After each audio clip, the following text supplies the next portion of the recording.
Hi, this is in this clip we'll be talking about the dust collection and vacuum systems. Now, even though it's a little bit dark outside, you can still get a good indication of how large our dust collection system is. Now, the larger your dust collection system is, typically the cleaner your shop is going to be.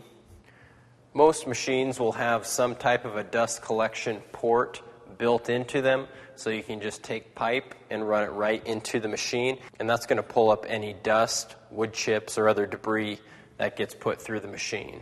On some machines, like this miter saw, it has a smaller port where you could just hook up a typical shop vac and suck off much of the dust that comes off of when you're cutting. Now, because we have so many machines hooked up to the same dust collection system, we've installed some traps that will open and close our ports to the machine. That way we can have more suction in one area to pick up just a little bit more debris. Additionally, we have a few areas where we've ran our dust collection pipes all the way to the floor, which will allow us to sweep our sawdust close to our port, and it's going to suck that up. It sure beats using a broom and a dustpan.